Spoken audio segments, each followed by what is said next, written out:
British people have spoken, and the answer is we're out. As the country waits to discover how the future will unfold after the referendum, thousands of Brits are applying for dual nationality to remain citizens of the EU. Because their ancestors fled the Nazis, many British Jews are discovering they are entitled to a German passport. 70,000 Jews came from Germany between 1933 and 1939. It's a dilemma dividing the British Jewish community, as it means reconnecting to the country associated with the trauma of the Holocaust. The possibility of applying for a German passport is leading some to delve deeper into their family history. You're kind of walking on bones and broken glass wherever you walk. I need to go to Germany to get closure on the death of my grandparents and to try and help me along this path of decision-making.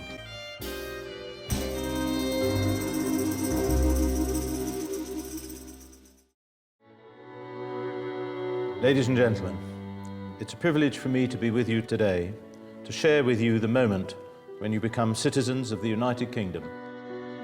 In his role as Deputy Lieutenant of Hertfordshire, retired businessman Robert Voss awards new Brits citizenship.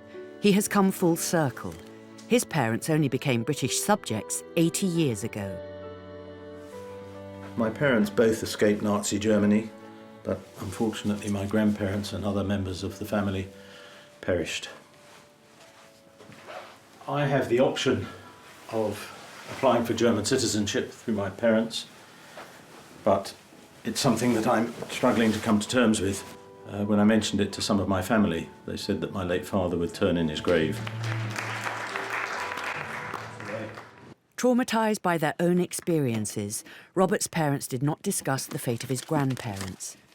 To decide if he feels comfortable with German citizenship, he wants to know how they died, and so has been pulling together the family archive.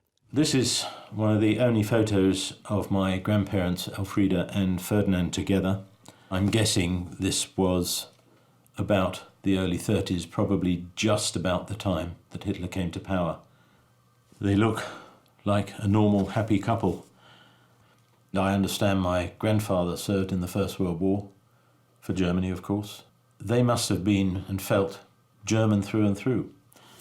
To the best of my knowledge, I don't know when my father found out about the fate of his parents, and still to this day, we don't know exactly what happened to them. I feel I owe them a duty to find out what happened and, if necessary, to be able to say a prayer for them. So this is my father's little cousin Carla, who's absolutely beautiful. This photo was taken in 1929, when I would say she's probably about 2. And all it says on the back is Richard's little cousin Carla, killed by the Nazis. I don't know how or when. Robert is feeling the weight of his ancestors' tragic history on his shoulders. Immediately after Brexit, it came up that I was eligible because of my parents. The one question I ask myself again and again and again is, what would my father have felt? My initial reaction was, under no circumstances. But it's an insurance policy in case, heaven forbid, something should happen in future. If my grandparents had thought about this in the end of the 20s, they would have turned around at that stage and said, what on earth could ever happen to us? 10 years, 12 years later, they were dead. To find out what his father never wanted to discuss, Robert's contacting the Wiener Library, Britain's largest Holocaust archive, to see if he can find out how his grandparents died. Ferdinand Voss. Place of birth, which I know, Mönchengladbach. And now I will submit. Hopefully they'll come up with some interesting answers. Across London, Robert has heard from Mary Vrabeck at the Wiener Library, who's found some information on his grandparents. Hello, Hello. I'm Robert Voss. Perfect, welcome. Come Thank you right very in. much. Mary, I know very little about my father's family. He never really spoke about his experiences in Germany, about his parents in Germany. We knew nothing as children. Okay. And we didn't dare ask. First question is, basically, what happened to my grandparents? We hold a copy of an archive that's actually located in Germany. And this archive was created after the war, basically as the Allies came through Europe. They gathered up whatever material they could find. I've been able to do some research on your family, and let's walk through and see what we've got. Right. Mary's records illustrate the development of anti-Semitism under the Nazis. At first, intimidation and extortion caused many to emigrate, but some, like Robert's grandparents, refused to believe the situation could get any worse. By the time war broke out in 1939, those Jews still in Germany and those now under Nazi occupation faced an even greater threat. Jews were forced into ghettos. There were mass killings, and in 1941, Hitler began his plan to eradicate all the Jews of Europe, known as the Final Solution. Robert's grandparents, like millions across Europe, faced deportation to the death camps. One of the first things that I found, unfortunately, was the transport list of when they were deported from Mönchengladbach. According to this list, they were deported on the 15th of June in 1942. Were they, sorry to interrupt, were they okay. deported together? They were deported together. You can see right here, this is your grandmother's name right here, and there's her birthday, and here's Ferdinand right below it. So they were together on that transport. And the obvious next question is, what was the destination? The destination on the original transport list is listed as Ibiza, Poland, which was a smaller town on the eastern side of Poland. But in actuality, the train didn't make it to Ibiza. It went straight to Sobibor, which is a death camp. And there's no known survivors from this transport, unfortunately. Is there any way we can track what happened to them when they got to Sobibor? How long they stayed alive? Unfortunately, there's no surviving records from Sobibor. But the way that the camp was set up, as cars arrived, they were unloaded quickly, and people were taken straight to their death, unfortunately. There was no facilities to hold people, so they would have perished within a few hours of their arrival.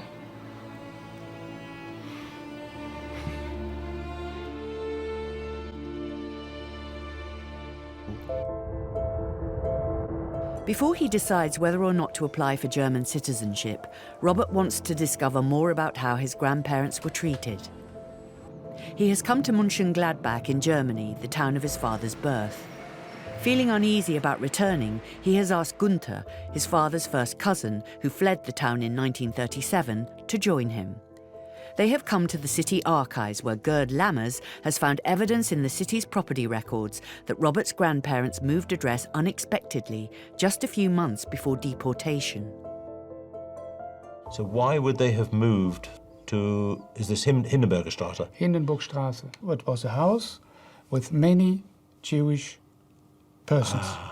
Okay, so they moved from their own property, Indeed. where they lived by themselves. Yes. In February, they were forced to move to a multi-occupancy house with many families before deportation in June 1942. And that you can see here, Ferdinand Voss, and in June 1942. 42 to Poland. Goodness me. And we know it is Ibiza. Only we have And, now found out that it wasn't Izbica. Yeah. They ended up in Sobibor. As Gunther knew Robert's father, Robert is hoping he may be able to help him make his decision about whether to apply for a German passport. Hearing all this, I think, don't be the same nationality as these people who did such terrible things. What would my father have thought? Because that's really the question I'm trying to ask myself. For your father, it was too near in years to go back to Germany. But you are the next generation. It's many years ago. I think he would understand it, that would you make this choice. Robert's grandparents were deported in 1942. He's retracing that journey to Düsseldorf and has asked Joachim Schroeder, a Holocaust historian, to join him. The fate of his cousin Carla is playing on his mind. Joachim, can I ask you, I have a picture of a beautiful young girl who was my father's little cousin, Carla. It says on the back, in my mother's handwriting, killed by the Nazis. Do you know anything about little Carla? Indeed, I made a research and I found her name also on a deportation list. From Düsseldorf. From Düsseldorf, yeah. And to Ibiza as well. They perhaps stayed some weeks there, perhaps only 1 week, perhaps 2 weeks. It's not known. And then they were deported to Belzec or Sobibor. It's sure that she died because nobody survived who was deported to Ibiza. So we know what happened to little Carla. It's difficult for me to get there.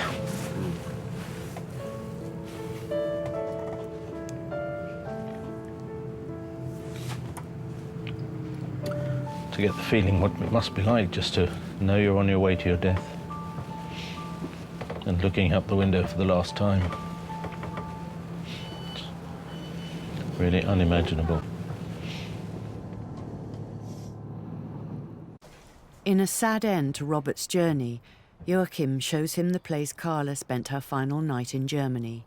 Now a library, in 1942 it was a cattle slaughterhouse used to gather Jews before deportation.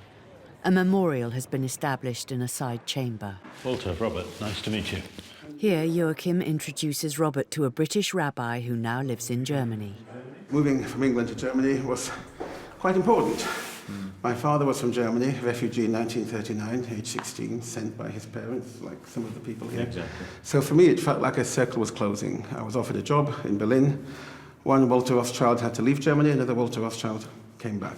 But how do you feel as a Jew living in Germany, knowing full well, better than most people, what happened a generation ago? Being a rabbi in Germany, there's an enormous amount of focus on the past and on death. I must say there are times I can cope and there are times when it really gets to you. I'm sure. You're kind of walking on bones and broken glass wherever you walk. The only answer I can give you, although it's difficult, is that when you study the history, no country had clean hands. The Americans wouldn't let people in, the British wouldn't let people in. Some people did get in and some were not. Kinder transports allowed, other people were kept away. I'm not a loyal German, but one thing Jews have always learned from the past, it's always important to have flexibility. I want my children to be able to continue living in where they are, and I think we need to learn from that for current refugee situations as well. People can't help being homeless, people can't help being stateless. My grandfather was a judge, a pillar of society. He fought for the Kaiser in the First World War. He lost his job in 1933. He was beaten over the head in Dachau in 1938, and he died stateless in Switzerland. Coming back to Germany gives me the chance to rebuild a little bit. There is no simple black and white answer. So I'd like now to show you the basement of the memorial. And we're going downstairs, the steps where the deportees had to walk. Right. And then, if you wish, we'll do a little ceremony, a little Kaddish. Thank you very much. El malei rachamim, shochein b'mchomim. Amtsei menucha nechona, tachar kanfei hashchina, b'ma'alot kadoshim u'tahorim. Kezoha harakim athirin, et nishmohot Elfriede Ferdinand Voss, shalchu le'olamaham. Ana ba'al rachamim astirehim b'seite kenafecha le'olamim. Yitgadal v'yikadash merabah. Amen. Be'elmadi v'rachi chutevi amlichma chutevi ha'onavi mechona v'hayed dichol beit Yisrael ba'agalav izman karim v'imru amen. Amen. Yehesh merabah le'olav me'olmah. Robert is heading home to think about whether he should apply for German citizenship.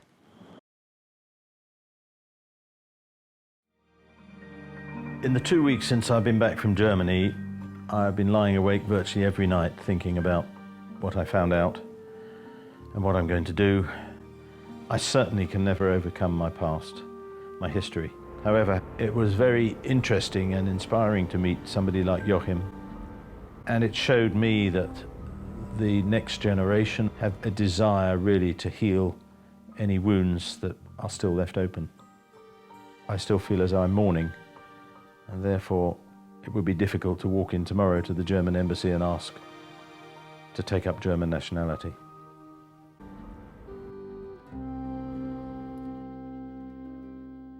With everything he now knows, Robert has decided to put his application on hold. I don't know whether I can ever reconnect to the country of my heritage, a country which murdered my grandparents, little Carla, and 6 million others. It's very difficult to imagine that I could ever reconnect to Germany. And maybe the family has now moved on and we are British through and through.